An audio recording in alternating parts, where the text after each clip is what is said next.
the shooting range. In this episode, a sad story of an infamous Italian bomber, the SM.81 Pipistrello. Some useful tips on how to play on the Tiger.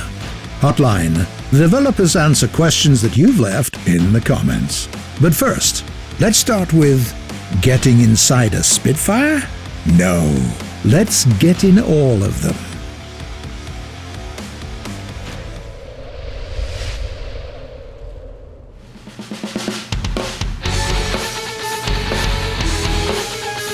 Our today's guest is not an aircraft, but a whole family of them. Meet the Supermarine Spitfire, a line that recently went up to 22 models presented in the game. Why so many? Well, they're quite different, both on BR 2.7 and on BR 6.7. There is a plane called the Spitfire, but between them, there is a whole era of technological progress. It's time to sort out all this diversity. First of all, we'll divide all the Spitfires into 3 or even 4 groups. The first ones will be the pre-war planes and the machines of the beginning of the war. In other words, the Tier 2 aircraft. Then, the middle of the war and the Tier 3. The third group includes the Spitfires of the end of the war and post-war samples of Tier 4. Yes, oddly enough, the Spitfire was so popular that he served faithfully in the air forces of many countries until the mid-50s, despite the widespread interest in jet aircraft. We will also dwell on the premium versions of the Spitfires, including those outside the British tech tree. The group of the second tier starts with the first Spitfire Mark 1A. It has 8 7.7mm Brownings and great maneuverability. It can confidently outmaneuver most of its enemies. As for the shortcomings, its engine is highly sensitive to damage. In addition, the small caliber machine guns aren't nearly enough to fight bombers. Piloting this machine, your best option is to start a dogfight with every enemy you meet. Don't forget to set the machine gun's convergence no further than 300 meters. At a greater distance, the Brownings won't be too effective. And if you want to feel like a deadly ninja, use a stealth belt. The next model, the Mark 2A, is just a slight improvement of the basic version. Let's go straight to the Spitfire Mark 2B. Here, we can find a pleasant surprise. 2 20mm cannons, the Hispano Mark 1. The engineers had to remove half of the Brownings to squeeze those in, but now a second long blast from this aircraft weighs 3.25 kilograms, which is a huge improvement compared to 1.33 kilograms for the first 2 planes. Now the bombers will start to be afraid. While flying this machine, the main thing is to control the rest of the ammunition. Shoot only when you are sure that you will hit the enemy. From the second tier to the third one. And here we meet the Spitfire Mark 5B, Tropical, on the BR 3.3. The 5th version received a bunch of changes. The new engine, the new guns, and a redesigned airframe. Anything to rival the latest Luftwaffe aircraft. Its game embodiment also meets this demand. The Spitfire Mark V series is a tricky challenge for any opponent on this rating. The new armament is there. The climb rate is still excellent. The maneuverability also doesn't fail. Of course, it can't outmaneuver the Zero, but it surely can run away from it in a dive. Still, you won't be able to kill everything in sight, as the 2 cannons have a ridiculously small amount of ammunition. Only 60 shots each. So, like with the Mark 2B, shoot only point blank. We'll skip the 5B version, but the 5C and its tropical counterpart deserve the closest attention. The British aircraft designers managed to equip those with as much as 4 Hispano Mark II cannons. Thanks to those babies, this bird shoots 5.17 kilograms of death in a second, which is a lot more serious, isn't it? Therefore, remember, if you see a Spitfire 5C going against you in a frontal attack, turn your aircraft away. You'll be really sorry if you don't. The reverse side of the coin contains not the highest maximum speed and very limited diving possibilities. This aircraft can only fly away from the same zero, and the awaiting flutter begins as early as at 600 kilometers per hour. The last aircraft on this tier is the Spitfire F Mach 9. On the one hand, the engineers returned to the previous scheme, 2 guns plus 4 machine guns. On the other, this time the ammunition was doubled to 120 shots per barrel, and the maximum speed went up to 650 kilometers per hour. All this with the same magical bends and speed. Finally, with this plane, you can take a 250-pound bomb to please the enemy tankers as well. Nevertheless, even the increased maximum speed is still not enough. Not to mention that the 780 km per hour, the wings just fall off. So with this model, you should not get involved in diving from a great altitude. As for the Spitfire family on Tier 4, we'll return to it next time. And now, the story of an aircraft that had disgraced itself even before it was created.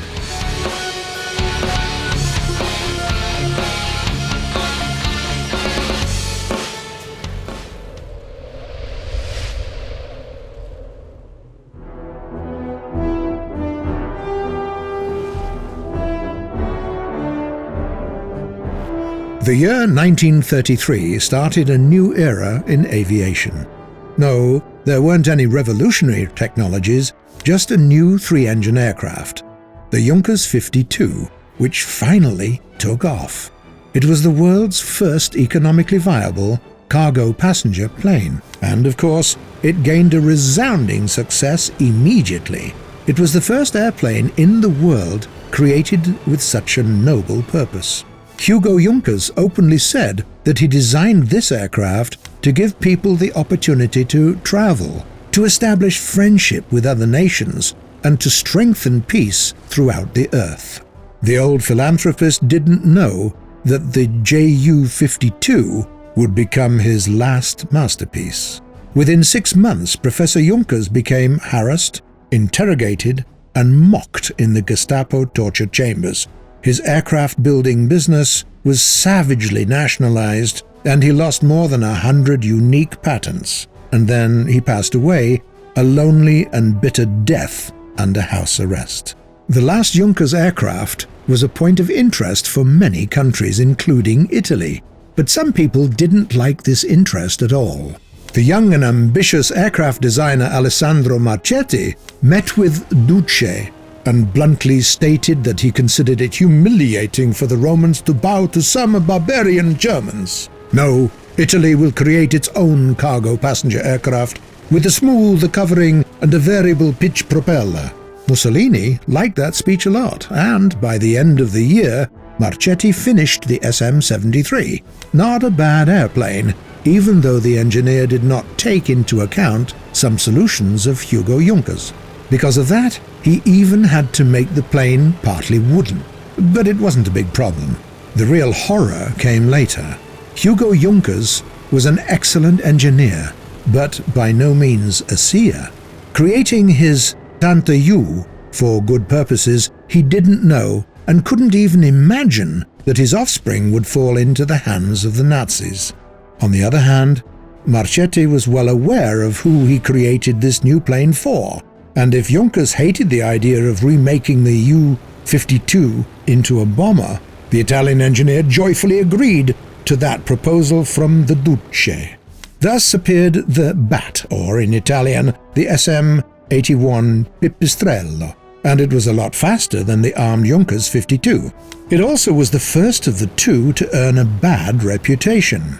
On the wings of this Italian aircraft, the savannah of Ethiopia knew the horror that seemed to have remained forever in the fields of the First World War. Mustard gas, phosgene, bombs with poisonous gas destroyed African cities and villages. The Ethiopian soldiers didn't have the faintest idea of any means of protection against gas warfare, and the very sight of the roaring 3-engine planes horrified them. At the same time, the official propaganda of the Black Shirts was choking with delight, glorifying the miracle bomber of the brilliant Marchetti. He was already preparing a new, even more high-speed bomber, the SM.79. Sometimes, higher justice interferes in the fate of aviation. The Junkers 52, created with noble intentions and disgraced by the Nazis, managed to clear itself of bad reputation and flew regularly until the mid-70s. But the SM-73 and its bombing version, the Pipistrello, which were originally created for aggression, remained in the memory of people as the planes of executioners and never flew again. In the comments you've asked us to make a guide on how to play on the Tiger. Well, here it is.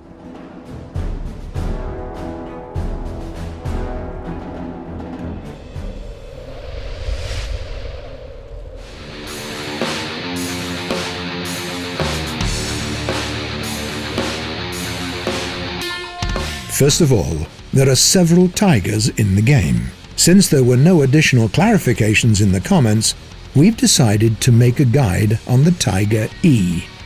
Why exactly this model?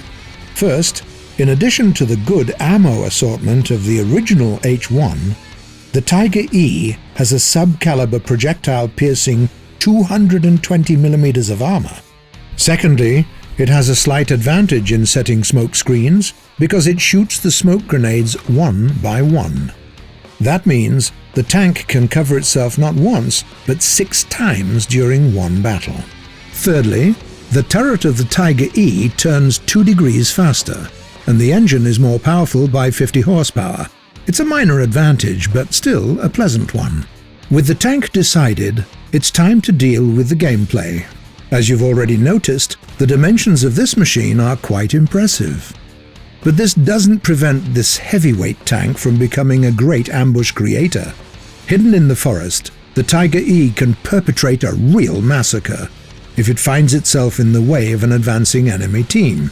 Speaking of a massacre, the Tiger E has an 88mm gun, and the choice of shells for it is quite decent, but we advise you to stop at only 2. The first is the APC-BC piercing 162mm of armor from 100 meters. The second one, the APCR, going through up to 219mm at the same distance. Why those two? Take a look. Here's a T-34-85. Charge the APC-BC, aim, and there's no more T-34-85. Usually, one hit in the front is enough to destroy any enemy, and the penetration rate suffices. If the target is really heavily protected, switch to the APCRs. They have a much weaker behind armor effect, but the reload rate is only 7.4 seconds, so you'll be able to finish the wounded enemy quite quickly. More important advice on the armament: never take a full load for the Tiger E. 25 APC-BCs and 15 APCRs will do. These numbers will be enough for most of the battles if you play carefully, getting a frag with each shot. Of course, this gameplay requires certain skills, but if you do choose this path, you'll be able to use your right side while angling without risking the explosion of the ammo. During the battle, the Tiger E allows you to both capture points with heavy frontline presence and also flank the enemy in between ambushes and controlling the key positions. But if you decide to catch some enemy shots, angling is your best friend. The same T-34-85 will pierce you in the front without problem. No need to ease its job. Finally, close combat situations are not for you. You lack mobility and turret rotation speed, and the elevation angles aren't very pleasant either. The optimal combat distance for this machine is between 100 and 500 meters.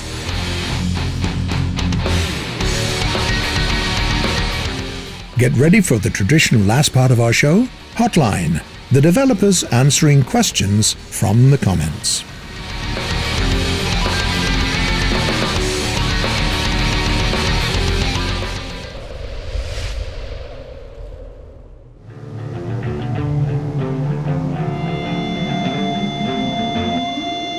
The first question was asked by a user called ZRB BG. T72, pretty please. Hi there. This one is in the works, and we'll add it into the game as soon as it's ready. Player called XO Knight. For the love of God, stop adding vehicles and start fixing gameplay issues. Hi, mate. Why can't we do both? After all, the balance and other important stuff is in the hands of our coders, not 3D modelers. If you find anything that you think is broken in the game, contact our support on our site and we'll see what we can do. Joseph Yang asks, when will the shooting range be on Thursday again? Hi there. For now, we're feeling quite well on Sundays, but if anything changes, you'll be one of the first to know. And the last very serious message was sent by a player called Cheesy Kazi Donzi Dazi. Did I hear Chinese Zero Fighters? My bad, mate. It's Japanese indeed. That's it for today, but feel free to write your questions in the comments below. We do read them all, and you might see some of them answered in the next episode. If you like what we're doing, don't forget to subscribe to our channel. See you on the shooting range.